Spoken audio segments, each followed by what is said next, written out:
Hey gang, Zippo. I wanted to address some of the comments on one of the quick tip videos that I just posted yesterday. The pawn shop quick tip video. There's a lot of comments about people's local pawn shops prices just being outrageous and astronomical.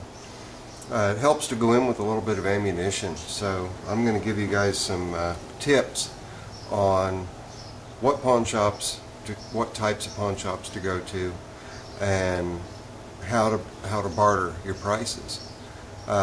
Most of us have smartphones, and a lot of us have pretty much unlimited data, or even if it's limited data, you can do a couple quick internet searches if you find something that you're interested in. It's a very good bartering tool, very good bartering tool when you go into a pawn shop. The prices that are on the stickers in the mainstream pawn shops, I'm talking about the ones with franchises, the ones, you know, there's 10 of them in your area. You know, around here it's easy pawn. Some of them are easier to deal with, some of them are harder to deal with as far as pricing goes. Well, the mom and pop shops, the independently owned pawn shops are easier to deal with. Just bar none, they're easier to deal with. You know, you don't go in there and browbeat them and say, oh hell, it ain't worth that, and blah blah blah, and I can buy one new for this, or I can buy one new for that. You got to go in with a little bit of tact.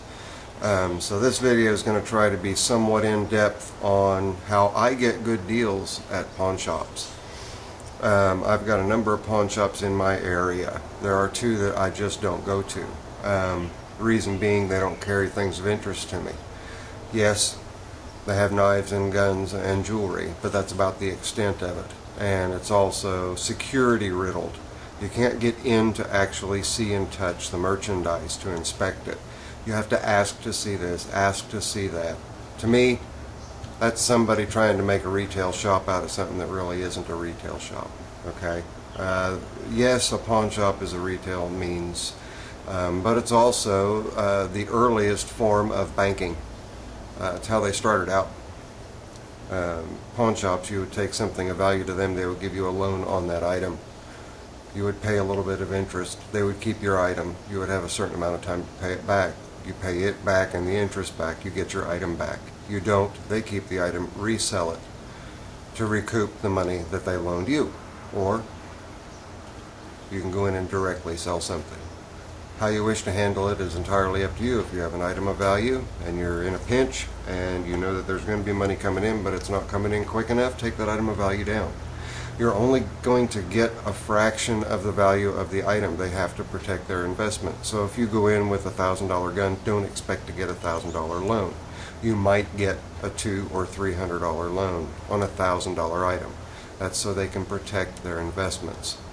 Typically, bottom basement dollar percentage that pawn shops must earn to keep their doors open is 15% above their cost. So if an item costs them $10, then they're going to have to sell it and make a 15% profit in order to keep their doors open. Most generally they try to keep up around a 30% profit margin. That's not real unreasonable when you consider that you can go online and buy an item for X number of dollars, and that identical item is going to cost you twice that XX number in a retail setting, because they have overhead, because they have employees to pay, they have insurances to pay. You know, it's endless, okay? Pawn shops, they have their overhead too. They've got to cover cost and expenses. They're providing the storefront to sell your item for you, essentially, if you don't want to take the time to do it and you're hard up for cash. All right, banning all that. It's a $15 flashlight. I got this at the pawn shop. They had a $14.99 price on it.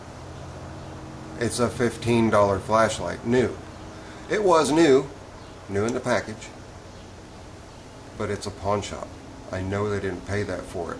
When it came in, they probably only gave $5 for it, because I got it for $7. They still got their profit margin. I got it for less than 50% of the sticker price, the price that's on it. How? Just be nice. Say, would you take X number of dollars for it? If you're nice enough about it and you're a frequent enough customer and they know you're around a lot, they'll go in, they'll check their computer, they'll see exactly what they have in it, and they'll let you know if they can sell it to you for that price and still make a profit. This is a little pocket digital video camera. You guys saw this maybe in one of my other videos if you've been following the videos. I paid next to nothing for it. I can buy a new one for, I think it was $79, somewhere around there. A new version, right around $79. They originally retailed for $120. I gave $20. Well, that's not a real hard investment to make. I'll be able to go to the tractor shows, have this in my pocket instead of that big camera. Plus I'll also have my cell phone. But their asking price on this was $39.95. Don't be afraid to cut them in half. Believe me, their markups are high on purpose because they know that people are going to come in, they're going to open up their phone. I need to change that from a winter picture to a spring picture. They're going to open up their phone and they're going to search for the item and see what the item costs retail. Now, retail in a retail establishment and retail online, oftentimes pawn shops will lean towards what an online price will be. And they're still going to make money. So, say I've got 2 pawn shops in the area I refuse to go to. There's one owner for both pawn shops. The way that he runs shop, I do not agree with. It is not a pleasant or polite setting. It is cut and dry. You bring your item, or you want to purchase their item. The price is the price. There is no bartering. It is what it is. That's not how to run a pawn shop, in my opinion. Even these chain store pawn shops. I'm good friends with Miss Diana. I go in, I'm pleasant to her, I talk to her, ask her how her day is, how the kids are. I'm personable. Even if I don't buy anything, the next time I go in, hi Miss Diana, go through, I might have something to pawn, I might have something to sell, I may be interested in something. She gets me all the time. I like to go in, and some pawn shops are cool with it and others aren't. I go in, I look through these toolboxes, and the toolbox might be anywhere from $29 to $79 depending, but their contents is usually 9/10 junk with 1/10 worthwhile stuff. Prime example. I know it seems a little silly, but that tiny little 1/4-inch ratchet, little stubby ratchet, it is not a typical ratchet. It's a friction drive, so I can just barely move. And there's no ratchet, no ratcheting. It works on friction. I wanted it, and it was in a toolbox. I walked up and asked Miss Alice, will you let me buy that for $1? I actually took it out of a toolbox that had just a bunch of junk in it. Sure. I'll even cover tax. I'll buy that for $1 all day long. It's quality made. I love it. It's not for high torque applications, obviously, but little things like this, you get in good graces. Another thing to pay attention to when you're in a pawn shop. The chain store pawn shops, they're standardized.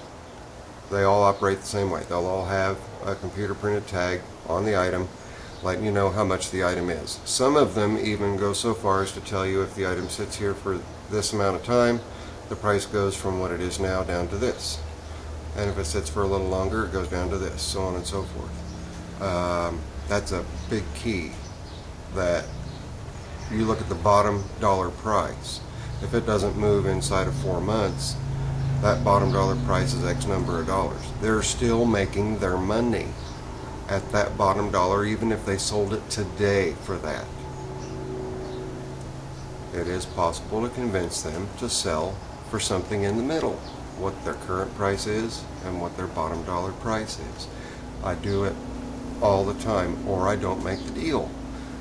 Sometimes I can get, I've got a lighter that I picked up. It was a counterfeit ST DuPont James Bond 007 butane lighter.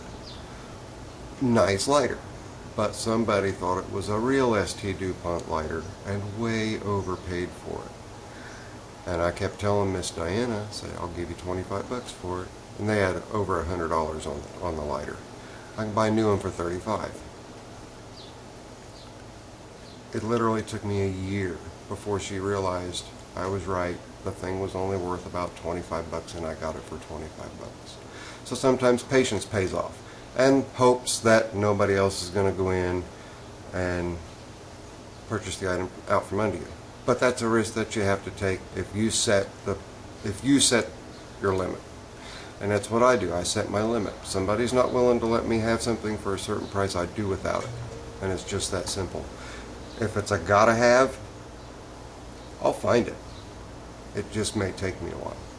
So those are some tips, tricks, and hints on how to better approach even the mainstream pawn shops that, you know, have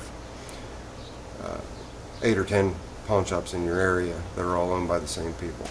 Be personable, understand how they work, understand the systems that are in play, and go in with a good attitude in hopes that you can get a good deal.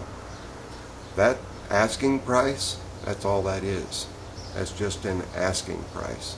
Somebody can ask $80 for something, but if it's only worth $30, they're going to have a hard time getting $80 out of it.